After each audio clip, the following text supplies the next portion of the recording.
Mark సువార్త అధ్యాయము 12 పరిశుద్ధ వచనములు 1 నుండి 12 వరకు. భూస్వామి కౌలుదారులు. యేసు ఉపమానపూర్వకముగా వారికి బోధింప ఆరంభించెను. ఒకడు ద్రాక్ష తోటను వేసి దాని చుట్టూ కంచె నాటెను. గానుగ కొరకు గోతిని త్రవ్వి గోపురమును కట్టించి కౌలుదారులకు గుత్తకు ఇచ్చి దేశాటనము వెడలెను. పంట కాలమున ఆ కౌలుదారుల నుండి ద్రాక్ష తోట పండ్లలో తన భాగమును తెచ్చుటకై కౌలుదారుల వద్దకు తన సేవకు నొకనిని పంపాను.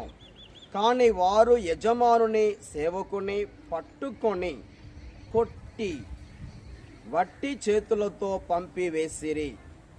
ఆ యజమానుడు మరి యొక్క సేవకుని పంపాను.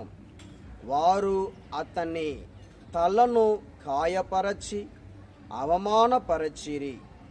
అంతట యజమానుడు మరి యొక్క సేవకుని పంపాను. వారు అతనిని చంపివేసిరి.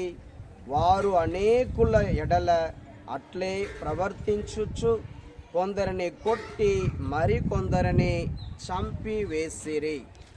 ఇక మిగిలినది అతని ప్రియ కుమారుడు ఒక్కడే. అతనిని వారు తప్పక అంగీకరింతురని తలంచి వారి యొద్దకు పంపాను. ఆ కౌలుదారులు వానిని చూచి, ఇదిగో ఇతడే వారసుడు, రండు ఇతనిని తుదముట్టింతము, ఈ ఆస్తి మనకు తక్కును అని తమలో తాము చెప్పుకొనిరి.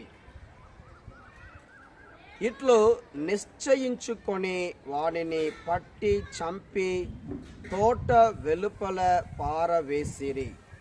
అప్పుడు ద్రాక్ష తోట యజమానుడు కౌలుదారులను ఏమి చేయును అని యేసు ప్రశ్నించెను.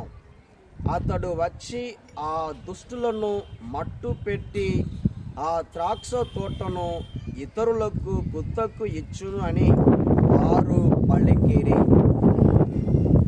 ఈ లేఖనమును మీరు చదవలేదా?